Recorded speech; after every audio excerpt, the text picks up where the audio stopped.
dhiifama gaafadhe malee har'as taanaan waa'ee siyaasaatiin Abduseen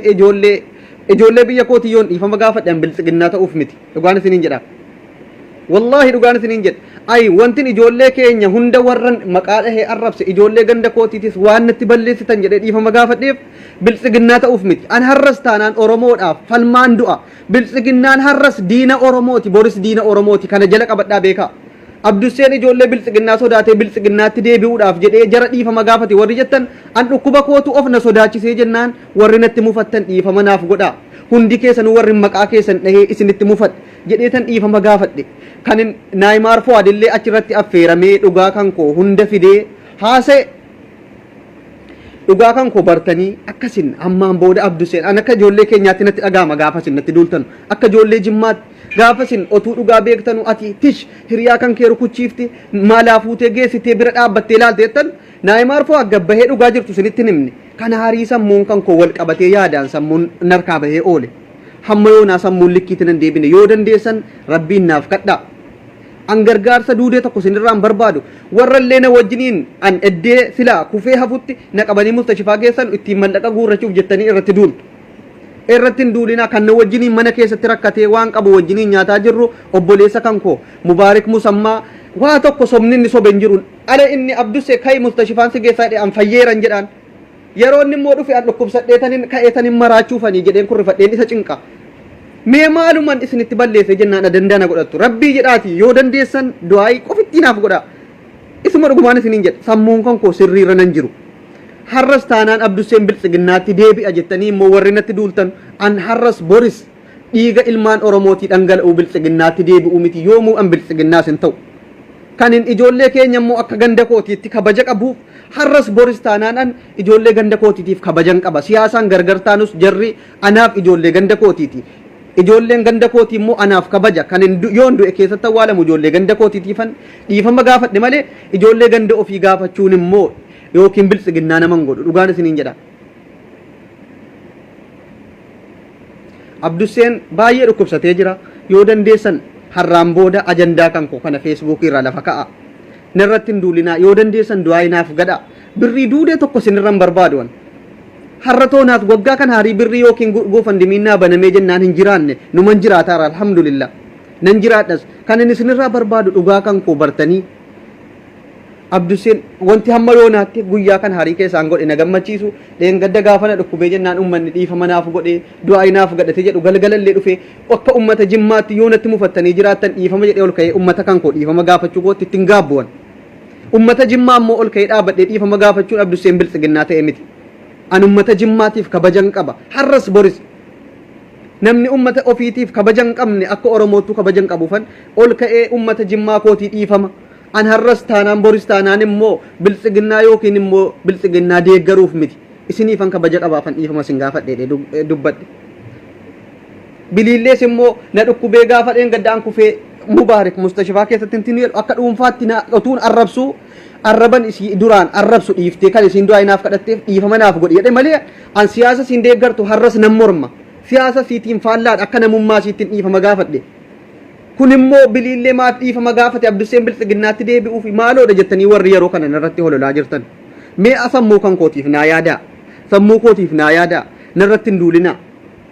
an Oromoodhaaf falmaatiin du'a yoomuu taanaan dhugaa jirtuun isin hima. Rabbiin si afayyisu jedha ilaa sa'aatii ammaadha ilaa mustashifaa deemuu fan kaala laala mustashifaa amma isamma waan wuxxeetii kan ko hamma yoonaa mustashifaatti deddeebi'u malee wuxxee ilaalaa yoo arabiffa beektan ilaa isamma mustashifaa deemuudhaaf fan kaala laala ilaa kiniina kan harii jira laa wanti hamma yoonaa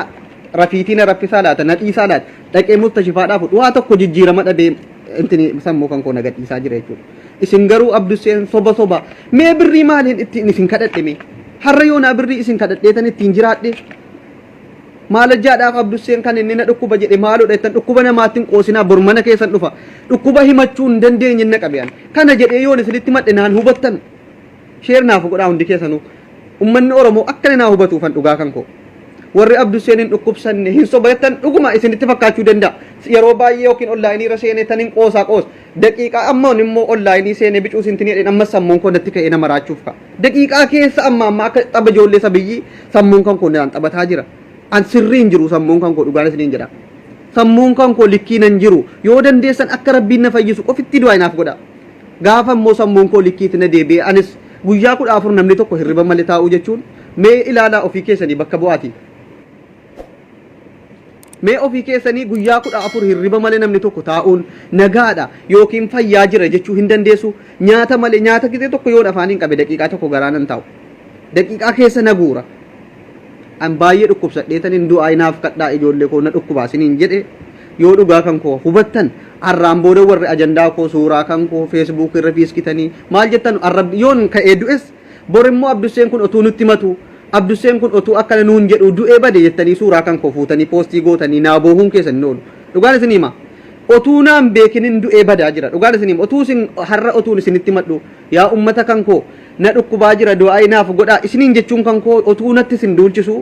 gaafan du'ellee Abduseen kun otuu kana otuu dhukkubni isaa wallaalame nuti itti duullu hin du'e ay Abdusee kana ergasiillee nu taphachiisas Oromoodhaallee sagalee ta'a jettanii gaabbuun keessan ni oolu kanaafanin an seenaadhaafanin isinitti dubbataara yoo rabbi na fayyise nan fayya yoo immoo didee dhukkubni kan koo natti jabaate waan hin ta'u rabbiin ofitti fide waan ta'eef hunda saayyuu rabbitu namarraa fuuchuus danda'a rabbitus waan narra kaa'e kana narraa fuudha Abdusee yookiin kana ta'e Abduseen kana ta'e Abduseen kana ta'e jettanii ajan mee afuura natti hin ta'inaa narraa callisaame afuura keessan iyyuu natti fakkaata kan feesbuukii kanarraa alan itti jedhu nama raachuudha kaar afuura natti hin ta'inaa kanaafan hundinuu mee narraa gapha jedhu warrumti paartii kan deeggaran iyyuu dhiifama wanti hin jedheefan yookiin paartii jarri deeggaran uffatu hin taane baay'ee tokko wayii bakka ofum dadhabe kanaafan gabbahee ijoollee keenya warri natti mufattan dhiifama isiniin jedhe har'as taanaan boris taanaan rabbiif rasuulii jedhaatii afootu lillaa naaf jedha warri natti mufattan kamu du'aa inaaf godhaa garaa qulqulluudhaan an kan ofittiin isinitti dhaammadha gaafa dhugaan galee rabbiin immoo sammuu kootti na deebise deebi'eetan dhufee isinitti hima galatoomaa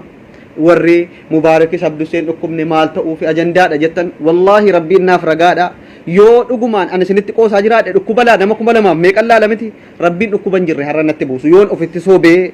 dhukkuba ofitti fidee haddii kana an waggaa kana baay'ee nama dhukkuba akkamii ofirratti himne wo baay'oo na qabe otuu na kana dhukiniinuma waan adda addaa dhugeen ofirraa fay kun natti ulfaannaan hin gabbee dhugaa jiru isinitti muu barbaadeen an Oromoodhaaf yoomu akkuma Hacaaluun jedhe an Oromoof qaaliidha nama Oromoo gayyanee yookiin naqee paartii biltsiginnaatti deebi'uuf an paartii biltsiginnaatti deebi'uuf ijoollee keenya dhiifaman gaafanne akka namummaattiin biyya tokko wajjin qabna walitti araaramuu nageenyi nu yoo nuti wal kabajne siyaasa garagaraa deeggarus tokko ta'uu qabna jedheen ijoollee jimmaatis warra kaanis dhiifama gaafadhe malee an paartii biltsiginnaatti yoomuu hin deebi'u siyaasaan gargar taanu nuti tokko kanuma isiniin jedhaa an har'as boris taanaan an Oromoo qabsaatan du'a Oromoodhaaf sagalee ta'an du'a hamana kanuma isiniin jedhaa galatoomaa hundi keessanuu sheernaaf godhaa yoo immoo dhuguma rabbiin sodaattan warri erga kaleessaati Abduseeniin soba hin dhukkubsanne jettan ilaa kana arii argaa ilaa kiniina kana harii namni guyyaa 14 hirribam ilaa eenyuun galchu Asradiniin galchu galee lakkoofsa qotu galchee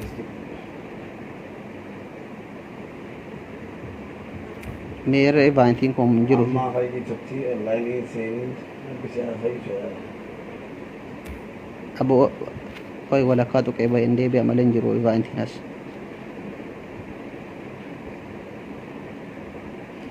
yaa uummanni feesbuukii kun dhugaa namaallee hin beeku namarratti duuduu namaaf hin jechuu malee meerre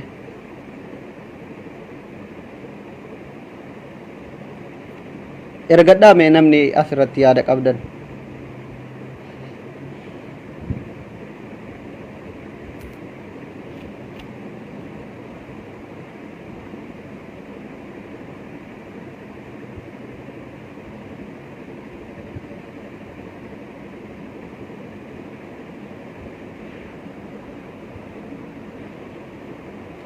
namni baay'een immoo waan na dhibu warri paartiidhaan gargar taane har'a gaafa dhukkubaa walirratti gaafa gammannu paartii gargar nu godhe malee akka amantiidhaan tokko taane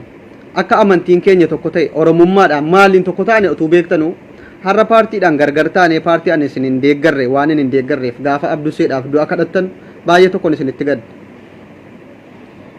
paartiin gargar nu godhus an eengadda ol ka'ee dhaabadhee ummata koo kabajamaa yoon jecha dogongoraatiin isin mufachiise dhiifama jechuun koo kabajan ummata kootiif qabuuf